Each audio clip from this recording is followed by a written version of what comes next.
Many times I say, some people are so poor,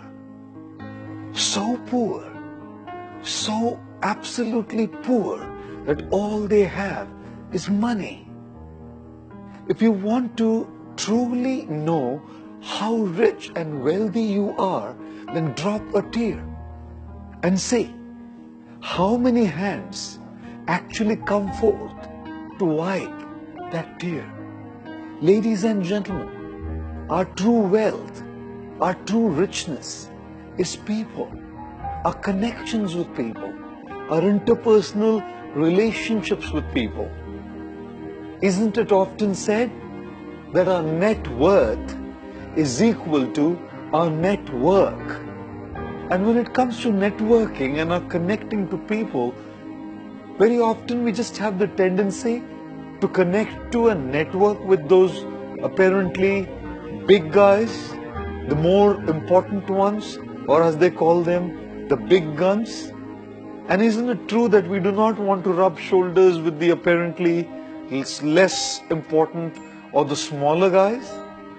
Even in the game of chess, if we simply network with the king or the queen or the bishop or the knight or the rook, and we do not pay attention to connecting and networking with these little pawns, who's going to play the role of the pawns?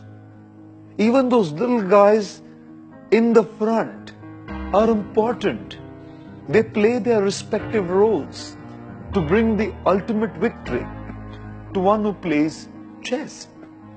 And thus, whether it's the game of chess or it's the game of life, if we want victory and success, we have to connect with people at all levels, from big to small, from president to resident. We have to network, connect, and have interpersonal relationships with everybody. A group of 70 scientists were working on a project as a deadline. These 70 scientists were so absolutely under pressure because of their hectic work and the deadlines. They were really finding it hard, but they were so loyal to their boss, they just kept going. One morning, one of the scientists came to the boss and said, "There's an exhibition in town and I promised my children to take them for the exhibition. Is it okay if I leave at 5:30? The boss said, "We're really working on a deadline, but since you've promised your kids, you can actually leave at 5:30. The scientist was happy. He continued to work in his office, and when he looked at his watch, he had been so involved and absorbed in his work, he saw it was already 8:30 p.m. Oh, he felt so guilty that he had promised his kids that he would take them for the exhibition, and he hadn't gone home at 5:30.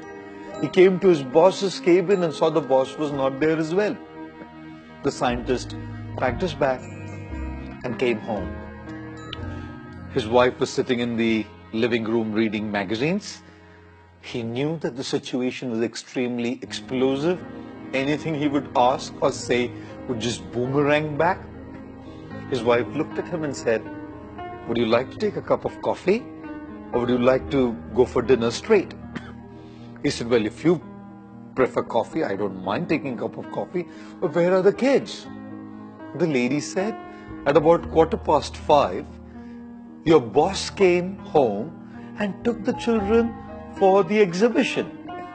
What had happened is at 5 o'clock, the boss had come and seen that the scientist was so absorbed and engrossed in his work and had completely lost track of time.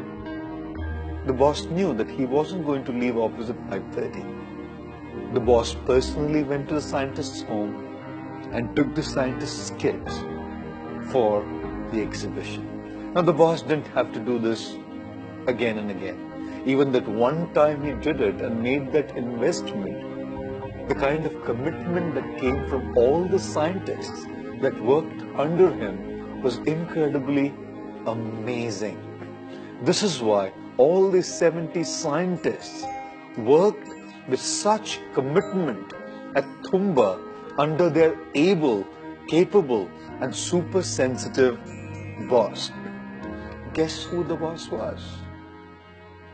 Late Dr. APJ Abdul Kalam, the former president of India, the mastermind behind the space research and the missiles project of India.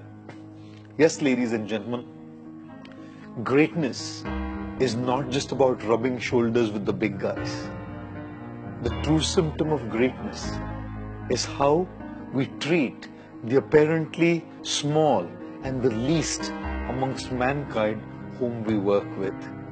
Therefore, if we truly want to achieve success, we must connect to the big and the small at all levels, must treat them all with respect, dignity and sensitivity.